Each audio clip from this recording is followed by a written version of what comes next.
ठीक है, बहुत बढ़िया क्वेश्चन किया। रिजल्ट में ऐसा हो रहा है, बैठिए, गुड, बहुत बढ़िया। और आपके मन में विचार ये उत्पन्न हो रहा है, आपके मन में भी ये विचार सबके मन में होता होगा। और सब इससे, इस रोग से सभी लोग पीड़ित है, लेकिन कोई बोलेगा नहीं। सही बात बोला इन्होंने, देखिए आपने सही क्वेश्चन किया। और ये हो रहा है, ये आपकी के साथ नहीं हो रहा है, इसी के ये सबके साथ हो रहा है, पूरे साथ हो रहा है। बोलिए, देखिए अब ये चीज़ में आपने बोला कि जैसे टारगेट की मैंने बात किया, टारगेट का, ठीक है, हाँ, टारगेट आप ऐसा फिक्स करिए जैसे मैंने बोला। ये अगर रेलवे का टारगेट फिक्स कर रहे हो कि हमको रेलवे में जाना है, तो ये आप गलत टारगेट फिक्स कर रहे हो। फिर लक्ष्य ऐसा निर्धारित करो कि आपको चारों तरफ आपको कुछ ना कुछ मिले।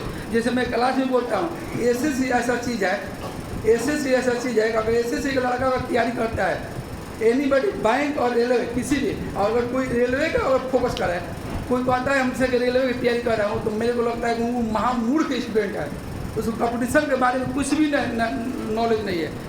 इसलिए मैं बोल रहा हूँ कि रेलवे का टारगेट तुम फिक्स करो, 2023 में फॉर्म आएगा, उसका एग्जाम कब होगा, कब क्या होगा, तो उसका कोई लेना देना है नहीं। अगर एसएससी का टारगेट फिक्स करते हो, एसएससी का मतलब क्या हो गया, एलडीसी हो गया, एमजीएस हो गया और सीजीएल हो गया, सीपीओ हो गया। एसएससी का मतलब ये हो गया। और वहाँ बेनिफिट आपको क्या मिलने वाला है, हमारे साथ यही हुआ है, मैं बता रहा हूँ, इनके साथ भी यही हुआ है। बोलिए, एसएससी सीजीएल का स्टूडेंट है, लेकिन आज बीपीएससी की ओर चाहे दूसरे रेलवे की ओर सफलता हासिल की। मैं हमेशा बोलता हूँ कि रेलवे के मेंस का जब रिजल्ट आता है ना, 90% वहाँ पर सीजीएल वाले भीड़ लगाते हैं। बोलिए, 10% दूसरा लोग रहते हैं। एसएससी के टारगेट फिक्स करने से आपको बेनिफिट ये होगा, एसएससी एक चौराहा है। ये समझ, आज के कॉम्पिटिशन में जो सिलेबस कर दिया है, अब तो सिलेबस और मजा आ गया। मेंस में जीके चीज़ कर लिया, पहले तो नहीं था, मैथ और इंग्लिश वाला का जलवा था मेंस में, अब तो जीके वाला का भी जलवा है। बोले जीके वाला का जलवा नहीं था, बोले जीके वाला का जलवा हो गया, नहीं हो गया जी। तो अगर एसएससी का टारगेट फिक्स करते हो, तो वहाँ मैथ भी पढ़ना है, रीजनिंग भी पढ़ना है, जीके चीज़ भी पढ़ना है और इंग्लिश भी पढ़ना है। और वो अगर मान लीजिए उसके बाद अगर रेलवे का फार्म आ रहा है, वहाँ पर अप्लाई करें, तो वहाँ पर क्या है, मैथ है, रीजनिंग है और हिंदी और जीके जीएस है, इंग्लिश आपका है नहीं। आराम से फॉर्म अप्लाई कर सकते हो और एग्जाम भी निकाल सकते हो, क्योंकि एसएससी का जो क्वेश्चन होता है रीजनिंग छोड़कर, रीजनिंग का क्वेश्चन जो होता है एसएससी का थोड़ा नॉर्मली होता है। अदरवाइज मैथ का क्वेश्चन आपको पता होगा, एसएससी का मैथ आपका बेहतरीन होता है, रेलवे उसका तुलना में कुछ नहीं है। और एसएससी का जो जीके जीएस होता है, वो भी बहुत कठिन होता है। तो जो आपका कठिन तैयारी है, जब आपका एक स्टेप आगे तैयारी है, तो छोटा तो नौकरी आराम से हो जाएगा।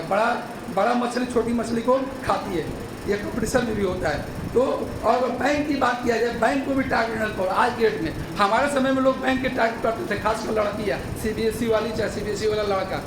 पहले वैकेंसी बैंक में ज़्यादा आता था, राष्ट्रीयकृत बैंक 21 था, अब शायद 12 हो गया, घट शायद 12 हो गया। तो वहाँ पर भर्ती भी हो गया, नंबर ऑफ वैकेंसी कम आने लगा। अगर तुम बैंक के भी टारगेट करके पढ़ रहे हो, तो मेरे को लग रहा है तुम गलत कर रहे हो। और एसएससी के टारगेट है, कभी बैंक का फॉर्म अप्लाई कर सकते हो, क्योंकि वहाँ पर भी इंग्लिश आएगा, रीजनिंग आएगा और आपका मैथ आएगा। हाँ, इंग्लिश थोड़ा वहाँ पर थोड़ा लैंग्वेज होता है, इंग्लिश का लेवल थोड़ा सा एसएससी से अच्छा होता है, और रीजनिंग का लेवल भी वहाँ पर थोड़ा अच्छा होता है। प्रेजेंट टाइप का आपका 15 नंबर का वहाँ पर आता है, ये चीज़ जानना जरूरी है। तो अगर एसएससी की तैयारी करते हैं, तो अदरवाइज आपका कोई मान लीजिए गवर्नमेंट आप बिहार एसएससी का फॉर्म आ गया, बिहार एसएससी का, उसमें क्या है, सिलेबस मैथ है, रीजनिंग है और आपका क्या है, जीके है। तो एसएससी का तैयारी करने का मतलब आप सारा तैयारी कर लिए, नहीं कर लिए, तो एक बार कोर्स की तैयारी कर लो। अगर एक बार कोर्स आपका मैथ रीजनिंग का है और जीके जीएस का कंप्लीट हो जा रहा है, इंग्लिश का कंप्लीट हो जा रहा है, तो मेरे को लग रहा है कि हर नौकरी को आप टारगेट कर सकते हो, सिवाय बीपीएससी और यूपीएससी। बीपीएससी आपका अलग हो गया, वो ओन टारगेट हो गया, वो बड़ा टारगेट हो गया। और बीपीएससी अगर टारगेट आपका है, तो आप सोच रहे सीजीएलों में जाए, बैंकों में जाए, बीपीएससी में जाए, ये होगा नहीं, क्योंकि बीपीएससी का सिलेबस कुछ अलग है भैया, वो आपका टारगेट आपका अलग हो गया भैया। लेकिन अगर छोटा मोटा अगर नौकरी टारगेट है ना, तो एसएससी के टारगेट बनाइए। अब कहोगे कि सर मेरे को इंग्लिश आती नहीं है, मैं एसएससी की कैसे तैयारी करूँ? तुमको आने के, तुमको तो मैथ भी नहीं आता था, तुम कौन लाभानी आता था, विधि भी आता था, आ गया ना कि नहीं आया, आ गया ना। जैसे मैथ तुमको नहीं आता था, मैथ तुमको आ गया, उसी तरह तुमको इंग्लिश भी आ जाएगा। जो रीजनिंग पढ़ रहे हो, तुम 10वीं क्लास में रीजनिंग जानते थे, कुछ नहीं जानते थे, आज हार्ड रीजनिंग तुम जानने लगे। क्यों जानने लगे? क्योंकि तुम उसको टाइम दिया, जानने लगा। इंग्लिश में टाइम दीजिए, इंग्लिश जानने लगेगी।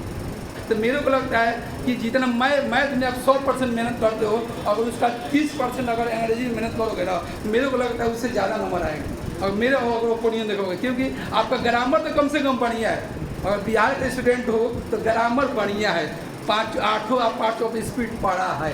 ऐसा नहीं कि नारेशन का नाम पहली बार सुन रहे हैं।